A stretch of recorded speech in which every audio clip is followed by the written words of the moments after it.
बोलने से पहले आज मैं संदीप भाई साहब का ऋण चुकाने आया हूँ 30 साल पहले। संभवतः मुझे याद आ रहा है कि जैसा कि मैथिल जी ने जिक्र कर दिया कि सही मायने में घर के दरवाजे खोल दिए थे। मैं उन दिनों बड़े दुर्दिनों में था और मुझे रहने का कोई माध्यम नहीं था। वो मेरी शादी हुई थी, तो संदीप भाई की संवेदना को मैं जानता था। वो मेरा बड़ा सम्मान करते थे कविता के कारण। वो कविता ने मुझे बहुत दिया। गोहिया जी बैठे हुए हैं, ऐसे मुझे मतलब पिता तुल्य व्यक्तित्व दिया। सुनील भाई साहब बैठे हुए, बड़े भाई साहब ये सुन जी बैठे हुए, आप तमाम सबसे नजी और सभी की उपस्थिति में प्रणाम कर रहा हूँ। कुमार सुरेश भाई साहब मेरे जिले के ही हैं। बड़ा मैंने पूरे देश में एक ऐसा माहौल मुझे मिला, सबका अपनापन मिलता है। मैं किताब पर भी आ रहा हूँ बहुत जल्दी से।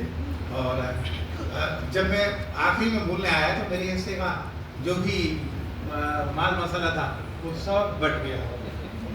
आधी बात दीपक जी ने कह दी, कुछ संदीप भाई साहब ने भी पढ़ दिया, मैथिल जी ने पढ़ दिया, लेकिन फिर भी मेरे पास कहने के लिए कुछ है।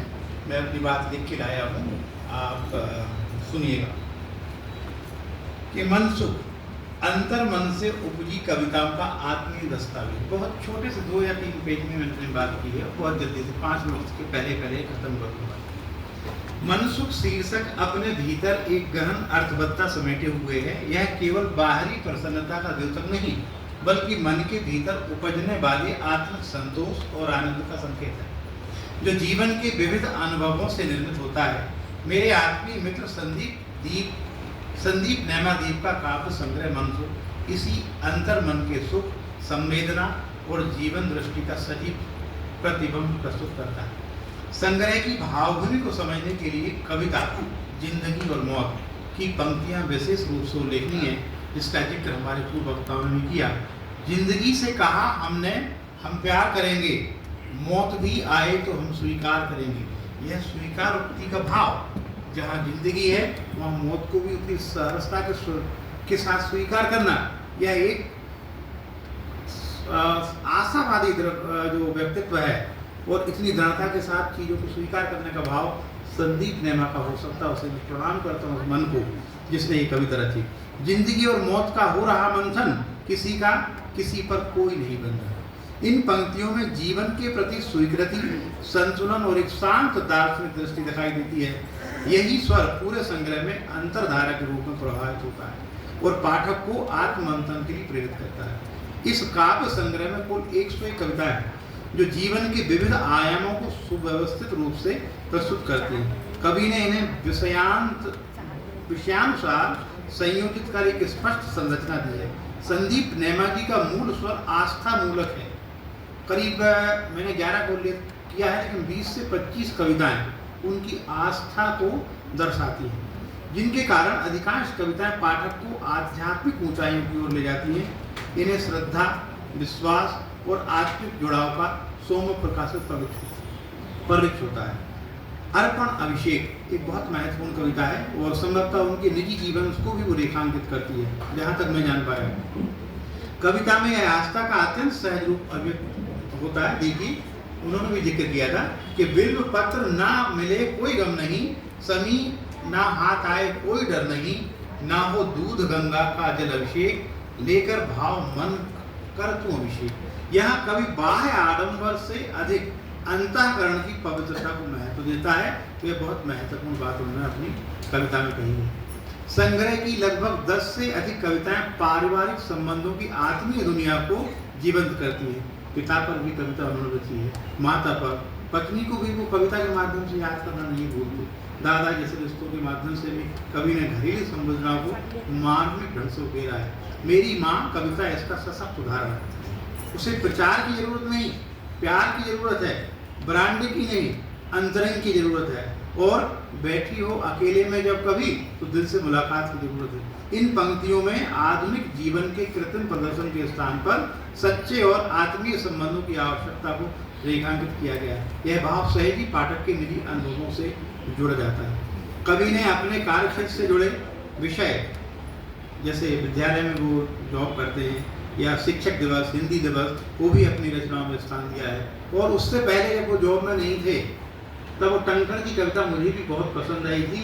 और उसमें जीवन के कर्म सिद्धांत को आपने से जोड़ा है। वो महत्वपूर्ण पंक्ति उसमें अंत में व्यक्त होती है। सामाजिक और व्यवहारिक आयाम से जुड़ता है। साथ ही इस काव्य संग्रह में इतिहास बोध की एक हल्की किंतु अर्थपूर्ण उपस्थिति दिखाई देती है। ग्यारसपुर ऐतिहासिक नगरी और उनके ससुराल भी ऐतिहासिक स्थल के संदर्भ में कवि का दृष्टिकोण केवल वर्णनात्मक नहीं बल्कि आत्मीय और स्मृति परक है। ग्यारसपुर कविता की पंक्ति इस भाव को संतुष्ट करती है। मैं इस अंश को छोड़ भी सकता हूँ लेकिन पढ़ देता हूँ। शिखरों की माला देवी, देवियों में शीला देवी, सरला देवी, सुंदरियों में विश्व सुंदरी, ग्यारसपुर की सालभंजिका। अब यहाँ सालभंजिका की तुलना वो अपनी पत्नी से करते हैं, कितना प्रेम देते हैं कविता में, ये भाव उनका प्रणम है। और साथ ही देखिए ऐसी अनूठी मनीला जी की भावभंगिमा। आभार आपका, विनम्र आभार, मोहन नंबर का अपने ससुराल पक्ष के लोगों को भी वो कविता में याद करते थे। और साथ ही वो कहते हैं कि प्रकाशित किए दीप संदीप समर्पित हम सदा प्रिय। तो ये महत्वपूर्ण कविता मानता हूँ मैं। और ग्यारसपुर के नाम से उन्होंने लिखी। यहाँ इतिहास और निजी संवेदना का सुंदर समन्वय दिखाई देता है। भाषा की दृष्टि से मनसुख सरल सहज संप्रेषणीय। कवि ने जटिलता और अत्यधिक अलंकारिकता से बचते हुए भावों की स्पष्टता, आत्मीयता को प्राथमिकता दी है। यही कारण है कि यह संग्रह सीधे पाठकों के हृदय तक पहुंचने में सफल होता है। समग्रतः मनसुख एक ऐसा काव्य संग्रह है जिसमें आस्था, घर परिवार, समाज, तीज त्योहार, प्रकृति, पर्यावरण, कर्मभूमि और सांस्कृतिक चेतना के विविध रंग संतुलित रूप में उपस्थित है। साथ ही अतीत की सुनहरी यादों की धुंधली छवियाँ मैंने यहाँ मार्क की है लेकिन मैं पढ़ूंगा नहीं क्योंकि हम सब बहुत समय ले चुके हैं। तो एक पुराने मैंने उसमें वो समय को याद करते हैं, बचपन को एक कविता है, बहुत अच्छी कविता, पढ़ेंगे उसको पढ़िएगा। तो साथ ही अतीत की सुनहरी यादों की धुंधली छवियाँ कविता के कैनवास पर अनेक स्थलों पर चित्रित है। यह कृति पाठकों को जीवन के छोटे छोटे सुखों की ओर उन्मुख करती है और उस आत्मावलोकन का एक अवसर प्रदान करती है। हालांकि समीक्षा की दृष्टि से यह उल्लेखनीय है कि संग्रह की अधिकांश कविताएं स्वांताय सुखाय की प्रवृत्ति से प्रेरित हैं। इनमें कवि की निजी अनुभूतियां और आत्मिक संतोष को प्रचुर मात्रा में है, किंतु अपने समय के व्यापक सामाजिक सरोकारों और समकालीन यथार्थ से इनका जुड़ाव अपेक्षाकृत ना के बराबर है। इसी संदर्भ में यह विनम्र सुझाव दिया जा सकता है यदि कवि अपनी संवेदनशीलता को काव्य परंपरा और समकालीन कविता की प्रवृत्तियों से अधिक जोड़कर देखें तो उनकी रचनाएं और अधिक व्यापक, प्रभावशाली तथा समय सापेक्ष बन सकती हैं। कवि का आत्मकथन, मैं नहीं बोल रहा हूँ ये बात, कवि का आत्मकथन ये कहता है, मैं उसे उल्लेख करना चाहूँगा। वो कहते हैं कि मेरे लिए मेरा काव्य वास्तव में किसी रत्न से कम नहीं, यानी जो वो लिख रहे हैं उसे वो रत्न मानते हैं। जब कवि मन में यक उपजती चित्रों को कलम से उकेरा, मेरे लिए वह कविता का स्वरूप लिए अनुपम उपहार रहा। यूं कवि विशेष प्रयत्नों से विषय को बांधकर परंपरागत रूप से कविता लिखना चाहा। अब परंपरागत जब वो बात करते हैं इसमें गीत, नवगीत, छंद, सोरठे सभी सब आ जाते हैं।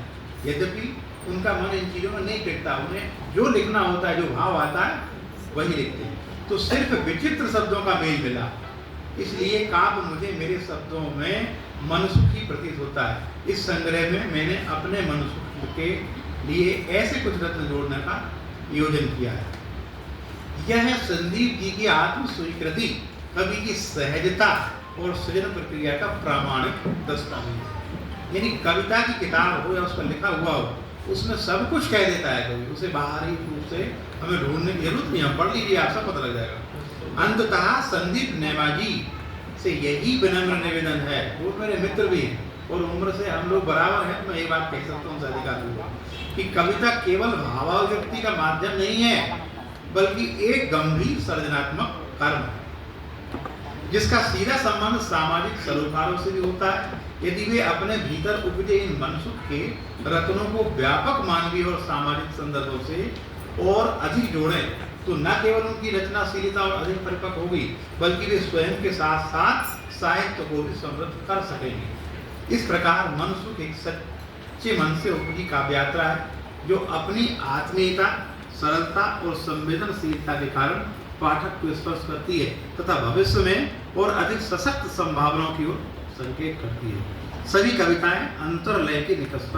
मैंने अभी मैथिल जी ने एक बात छेड़ी थी, वो लय की बात करते हैं, उनकी कविताओं में लय कहीं नहीं टूटती, मुक्त छंद की उसमें लय है, वो गद्यात्मक नहीं, बहुत अच्छी बात है, वो उसका निर्वहन करते हैं, मतलब पारंपरिक छंद में नहीं करते वो, लेकिन जो कविता की लाइन है वो पूरी लय में है उनकी। तो ये विशेष बात है, कवि ने ना तो पारंपरिक कवियों की शैली को अपनाया है और ना ही अपने समय के हस्ताक्षरों का अनुसरण किया। कुमार सुरेश भाई साहब इस बात का समर्थन करेंगे। यदि आज के समय में वो नई कविताएं लिखते हैं, कविता लिखते हैं, तो मैं समझता हूँ कि संदीप भाई साहब के पास ऐसा कोई अनुभव नहीं है कि वो मुझे 5 नाम भी ये बता सके कि मैं इन कवियों को जानता हूँ और मैं इनकी रचनाओं को पढ़ता हूँ। ये अच्छा भी है और एक तरह से परंपरा का हम ये जो हमारा समकाल है उसको हम एक तरह से छोड़ भी रहे होते हैं, जिससे जुड़ना मैं समझता हूँ बहुत जरूरी है। सभी कविताएं अंतर्लय के निकट खड़ी हैं।